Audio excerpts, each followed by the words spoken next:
Bonjour. Aujourd'hui, nous allons parler d'une ville que j'aime beaucoup qui s'appelle La Rochelle. Et vous allez voir, nous allons parler de quelque chose qui est assez exemplaire de notre pays et qui arrive, que je vais pouvoir vous expliquer au terme d'un engagement de 15 ans. Et donc aujourd'hui, au bout de 15 ans d'engagement, on a toutes les clés de quelque chose, vous allez voir, qui est assez extraordinaire. Alors La Rochelle, pour ceux qui ne connaissent pas, c'est une très jolie ville, évidemment, qui a une longue histoire. Les anciens ont eu dans leur livre d'histoire la photo du tableau de Richelieu sur la digue de La Rochelle, à l'époque où il avait fait le siège de la ville pour interdire aux Anglais de venir aider les protestants qui peuplaient La Rochelle et qui se sentaient plus près des Anglais à l'époque que des Français. On était au moment des guerres de religion. Donc cette ville est une ville qui fonctionne assez bien dans un pays qui n'est pas d'une grande richesse, c'est les Charentes-Maritimes, mais qui a assez bien tiré son épingle du jeu vis-à-vis du tourisme, puisque un maire qui s'appelait Michel Crépeau, qui a été un ministre pas très connu, mais qui a été un ministre de Mitterrand et un ami de Mitterrand, avait inventé ce qui est aujourd'hui le Vélib, c'est-à-dire la mise à disposition pour le public de vélos pour aller se promener dans la ville de La Rochelle. À l'époque, c'était gratuit. Donc cette ville marche bien.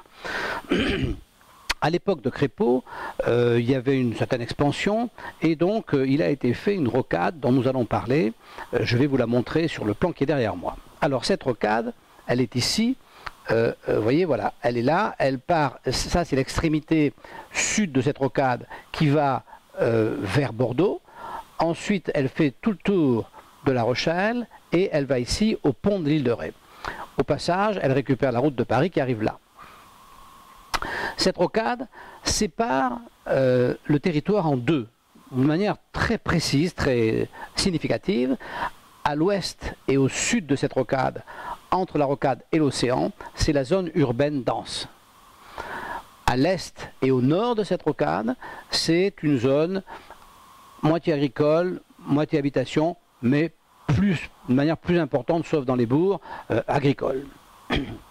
Au moment où les ingénieurs des ponts et chaussées ont fait cette rocade dans les années 70, ils l'ont équipée de bretelles de raccordement au point qui leur semblait les plus importants. Alors, on a une bretelle de raccordement qu'on ne voit pas ici sur le plan, mais qui dessert la ville d'Étré, qui est la ville mitoyenne de La Rochelle. Ensuite, on a une rocade de raccordement qui dessert ici cette zone dite des Côtes-Mailles. On a une autre rocade juste un petit peu plus loin qui dessert la zone dite de Villeneuve-les-Salines. Ensuite, on a la rocade qui dessert évidemment la route de Paris qui est ici, excusez-moi, je vais vous montrer là tout à l'heure, mais elle est ici, la route de Paris. Ensuite, on a encore une desserte à mi-chemin récente qui dessert une zone commerciale importante. Ensuite, on a ici des bretelles d'accès qui desservent l'Agore. Ensuite, ici, on dessert je dirais la zone d'habitat des années 60, donc HLM. Et ensuite, ici, on dessert le port des Minimes, qui est le port de commerce de la ville de La Rochelle, et ensuite on va dans l'île de Ré. Donc voilà comment se présentent ces bretelles de raccordement. Toutes ces bretelles de raccordement ont fait l'objet, pendant la croissance de La Rochelle, ont fait l'objet de constructions importantes à partir justement de ces dégagements de la rocade. Mais La Rochelle s'est plus particulièrement développé sur ce site ici qui s'appelle les Minimes, qui était un site vierge et qui a fait l'objet à son extrémité sud-ouest d'un port de plaisance très important, et ce port de plaisance a été le moteur qui a permis un développement important dans cette zone des Minimes, développement dans lequel il y a une partie étudiante importante, enfin il y a beaucoup de choses. Bien. Et beaucoup de choses en relation avec le nautisme bien sûr, des Ship Chandler, et puis donc une partie importante quand même de la faculté de Poitiers est venue se délocaliser ici. Aujourd'hui, La Rochelle est à l'étroit dans son espace et il ne reste que cette parcelle de terrain ici qui s'appelle les Côtes-Mailles, susceptible de recevoir un urbanisme digne de ce nom puisqu'il y a 100 hectares, ce qui est à peu près l'équivalent de ce qui a été urbanisé ici au Minimes. Alors c'est là que ça devient intéressant. Donc la collectivité, désireuse de s'approprier ces 100 hectares, les a récemment, il y a une vingtaine d'années, classés en zone agricole. Bon, on comprend très bien ce classement en zone agricole est tout à fait ridicule, puisque, si vous voulez, on est fermé du monde agricole par justement la rocade, et ensuite on est en plein au milieu d'une zone urbaine, et que l'agriculture intensive qui est pratiquée sur ce site, avec épandage de pesticides et d'engrais, n'est pas favorable aux habitats qu'il y a autour, donc si vous voulez, c'est absolument ridicule. Mais donc cette zone a été classée par ceux qui sont chargés de l'urbanisme en zone agricole. Et dans cette zone, là si vous voulez, cette zone est ici, voilà ici le terrain, le terrain agrandit cette zone. Dans cette zone, la collectivité a besoin, probablement, de faire un boulevard. Bien. Ce boulevard est prévu depuis une quarantaine d'années. Et il y a quelque temps, la collectivité décide de passer à la réalisation de ce boulevard. Alors aujourd'hui, on peut noter que ce boulevard est un peu démodé et que la manière dont il est pensé n'est plus du tout conforme à ce qui se fait pour un boulevard aujourd'hui, puisqu'il a 40 ans. Mais bon, ça c'est un détail. Donc la collectivité lance ce qu'on appelle un DPU, c'est-à-dire une déclaration d'utilité publique, DUP, pardon, et obtient facilement le droit de faire ce boulevard et exproprie les terrains. Se pose ensuite la question de le payer. L'expropriation a lieu il y a 6-7 ans. Se pose la question de payer les terrains. La collectivité se propose de payer les terrains au prix agricole. Les propriétaires disent mais c'est pas possible. Ça n'est pas du terrain agricole. C'est la zone urbaine dense, c'est du terrain urbain, ça ne peut pas être du terrain agricole. Tout ce petit monde va au tribunal. En première instance, le magistrat dit effectivement, c'est pas du terrain agricole, on est en pleine zone urbaine, c'est fatalement du terrain urbain, mais cependant, comme c'est pour la collectivité, comme c'est pas encore du terrain complètement urbain, parce qu'il n'est pas urbanisé, on va faire une cote mal taillée, c'est-à-dire il rend ce qu'on appelle la justice, c'est-à-dire il prend un juste milieu entre le prix du terrain agricole dévalorisé qui serait entre 4 et 6 euros si vous voulez, et puis le prix du terrain nu qui serait 50 euros. Et donc il dit 27 euros. Ce qui est complètement honnête, ce qui convient aux propriétaires qui sont à peu près 25, qui sont réunis dans une association que j'aide à vivre. Là-dessus, la collectivité fait appel. Et là, ça devient très intéressant parce que la cour d'appel ramène les terrains grosso modo à leur prix agricole, c'est-à-dire entre 6 et 9 euros du mètre carré. Ça, c'est très intéressant. Ça veut dire quoi? Ça veut dire que la cour d'appel de Poitiers entérine le droit pour l'administration au conflit d'intérêts. Car il y a conflit d'intérêts. On comprend bien que l'administration locale, qui utilise abusivement les lois sur l'urbanisme qui ne sont pas faites pour ça, pour dévaloriser artificiellement un terrain, le déclarant agricole alors qu'il est évidemment un terrain urbain, cette même agglomération qui a le pouvoir de faire cet acte est celle ensuite qui se prévaut de cet acte pour dire nous achetons le terrain et nous le payons au prix agricole puisqu'il est agricole. Vous me saisissez? C'est ce qu'on appelle un conflit d'intérêts. Habituellement, le conflit d'intérêts est pour un particulier qui utilise les pouvoirs de l'État à son bénéfice. Ça s'appelle un conflit d'intérêts. Là, c'est un conflit d'intérêts de l'État qui utilise ses pouvoirs à son propre bénéfice. Mais c'est quand même un conflit d'intérêts. Alors, c'est une chaîne, parce que le conflit d'intérêts, ça débouche sur quoi? Ça débouche sur l'escroquerie, tout simplement. Donc on peut dire qu'il y a là une escroquerie en bande organisée. Alors c'est très intéressant. Alors vous me direz pourquoi je vous raconte une affaire qui concerne La Rochelle. Après tout, La Rochelle, hein, c'est un tout petit morceau de la France. Oui, La Rochelle c'est un petit morceau de la France, mais cette affaire c'est pas un petit morceau de la France. Cette affaire c'est une affaire qui concerne toute la France. Alors il y a plusieurs aspects à cette affaire. La première c'est ceux qui disent oui mais c'est pour le bien public. On exproprie pour le bien public. Alors effectivement, on exproprie pour le bien public et l'expropriation c'est fait pour justement le bien public. Mais la Constitution dit que l'on doit être exproprié, mais qu'on ne peut pas s'opposer à l'expropriation. Quand la force publique a besoin d'un bien, elle peut exproprier. Mais à ce moment-là, celui qui est exproprié, elle doit en payer à celui qui est exproprié le juste prix. Payer le juste prix, c'est pas fabriquer un faux prix en fabriquant une fausse destination. Ça, c'est pas payer le juste prix. Donc, dans cette affaire de La Rochelle, qui n'est pas unique en France, la Constitution est trahie.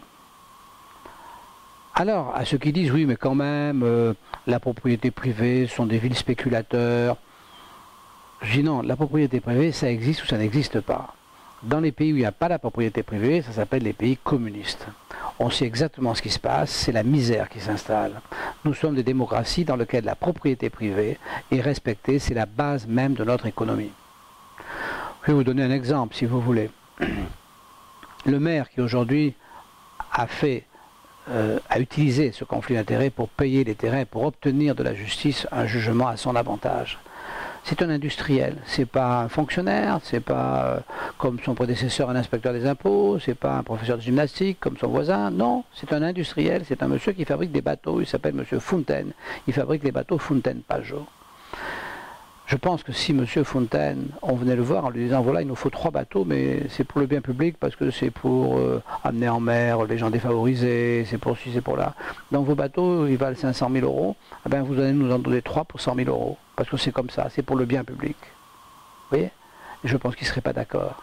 Parce que le bien public ça ne revient pas à faire payer à une petite minorité ce qui va bénéficier à tous. C'est-à-dire dans cette affaire, si vous voulez, on achète à ces gens les 14 hectares à peu près à 1 million d'euros. En fait, le prix raisonnable, le prix raisonné à mi-chemin entre sa vraie valeur, qui serait 6 millions d'euros, et cette valeur ridicule d'1 million d'euros, le prix raisonné c'est 3 millions, entre 3 et 4 millions d'euros. C'était le prix qu'avait fixé le premier magistrat. Donc, on va voler ces gens de 3 millions d'euros. Mais c'est-à-dire, c'est quoi? On leur met à eux, c'est ça l'histoire, on leur met à eux un impôt de 3 millions d'euros, soi-disant pour la collectivité, ils vont payer un tiers du boulevard, eux tout seuls, les 25 là. Eux, ils vont payer de leur argent, de leur propriété personnelle, ils vont payer le tiers du boulevard.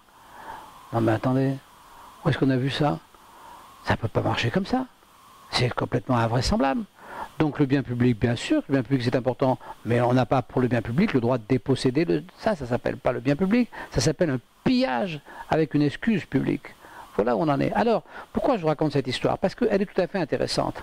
Elle est intéressante parce qu'elle va bien plus profondément que l'histoire de cette route, que ce vol, que ce larcin fait par quelques-uns au détriment de quelques autres.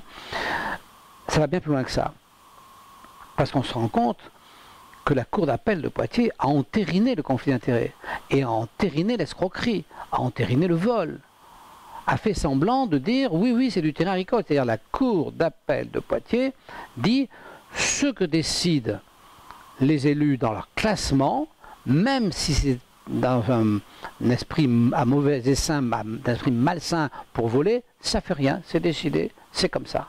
Donc elle ouvre la porte à ce type de décision, c'est jurisprudence. Parce que c'est la cour d'appel. C'est-à-dire que si la cassation ne casse pas ça, on peut dire qu'à tout moment, la collectivité pourra déposséder les gens d'un terrain en le classant d'une manière complètement arbitraire. C'est quand même très grave. C'est très grave et ça va donc beaucoup plus loin puisque c'est pour ça qu'il n'y a plus de pays. Si vous voulez, les gens disent oui mais on ne se sent pas dans un pays. Non. Il y a effectivement plus de pays, il y a des petites féodalités. Parce que ce qui se passe là, c'est quoi? C'est quelques-uns qui se partagent le pouvoir d'une agglomération. Donc il y a le maire, il y a les conseillers généraux, municipaux, conseiller général, le député, tout ça. Tous ces gens, c'est une petite coterie. Ils ont à peu près 10% d'invités à demeure, de gens qui sont invités à toutes les inaugurations, à tous les buffets. C'est-à-dire il y a un buffet tous les 2 jours. Donc, tous les 2 jours, ils vont manger des petits fours, ils se connaissent, ils font leurs affaires entre eux. Parce que si vous allez à La Rochelle, ou vous allez à Metz, à Mulhouse, à Pétaouchnok, où vous voulez, hein, vous ne pouvez pas travailler si vous n'êtes pas de la ville. À La Rochelle, pas question de faire un chantier si vous n'êtes pas une entreprise rochelaise. Pas question de rien faire si vous n'êtes pas Rochelais. Priorité aux Rochelais. Mais priorité aux gens de Metz, priorité aux gens de Sète, priorité à Sète, bien sûr, priorité aux gens de Montpellier à Montpellier, etc. C'est-à-dire qu'on finit par se retrouver, au lieu d'être dans une république avec des lois générales dans lesquelles tout le monde pourrait s'épanouir, la multiplication des lois a fait qu'elles ont été déviées de leur sens et qu'aujourd'hui, des petits féodaux mettent en coupe réglée des territoires en coupe réglée politique, morale, économique. Ils ont tous les pouvoirs et l'État se décharge de plus en plus de ses prérogatives parce qu'il n'a pas les moyens de les payer. Donc, de plus en plus, tous les jours, l'État se décharge de ses prérogatives au profit de ses petits féodaux. Donc nous sommes sur le point de revenir à l'époque féodale, c'est-à-dire de revenir à l'époque de l'obscurantisme qui vient de l'absence d'unité, qui vient de l'absence de communication, de l'absence, je dirais, d'estime et d'amour entre les gens, et d'un égoïsme forcené par région, à l'intérieur de la région, à l'intérieur de l'agglomération même, à l'intérieur de chaque agglomération. Chacun peut estorquer, tous ceux qui ont le pouvoir peuvent estorquer leurs voisins sans risquer d'être punis, puisque la police, la justice, tous les corps constitués et l'administration fonctionnent exclusivement sur leurs ordres à eux. Il n'y a plus d'État. Voilà ce que démontre cette affaire. Il n'y a plus d'État. Il n'y a plus d'État dans l'urbanisme, c'est le plus flagrant. Mais il n'y a plus d'État nulle part. C'est partout pareil. Donc ça, c'est pour ça que je voulais vous raconter cette histoire, parce qu'elle est très grave, elle est symbolique, parce on comprend tout de suite. Elle est arrivée au bout de 15 ans, à un point où il a fallu qu'ils aillent au bout du bout, puisque les gens n'ont pas cédé, les propriétaires n'ont pas cédé, il a fallu qu'ils aillent au bout, et au bout est apparue leur forfaiture. Si les propriétaires s'étaient désunis, avaient cédé par petits bouts, personne n'aurait jamais su. C'est ce qui se passe en règle générale. En règle générale, les gens cèdent, parce que c'est pas facile de résister. Imaginez un peu ce que devait être la vie d'un résistant dans les années 40. Quand quelqu'un résistait dans les années 40, il devait se faire engueuler par sa famille, par ses voisins. Oui, ne résiste pas, c'est pas avec ta vieille pétoire que tu vas foutre les Allemands dehors. Tu vas nous attirer des ennuis, on va tous être fusillés, arrête, ne résiste pas, il ne faut pas résister. C'est ça qu'on entend. C'est ça le problème de la résistance. C'est ça tous les jours. Et donc, si vous voulez, quand il faut résister aux pressions et au pouvoir de l'urbanisme et au pouvoir de police, à tous les pouvoirs de ces petits féodaux, c'est très difficile. C'est très difficile parce qu'il y a des vengeances. Ce blog que vous regardez, si vous voulez, il fait l'objet je fais l'objet de vengeances épouvantables. Je suis persécuté par le simple fait que je résiste. On me fait passer pour un fou, mais par le simple fait que je résiste. Donc, si vous voulez, cette société part en brioche, elle part en brioche uniquement parce qu'effectivement, il n'y a plus d'État et effectivement, la décentralisation a été mal gérée. Elle a été, au départ, elle paraissait une bonne chose, elle est devenue une véritable catastrophe. Voilà ce que je voulais vous expliquer parce que je trouvais que c'était important. Je vous souhaite une bonne journée, je vous dis à bientôt, au revoir.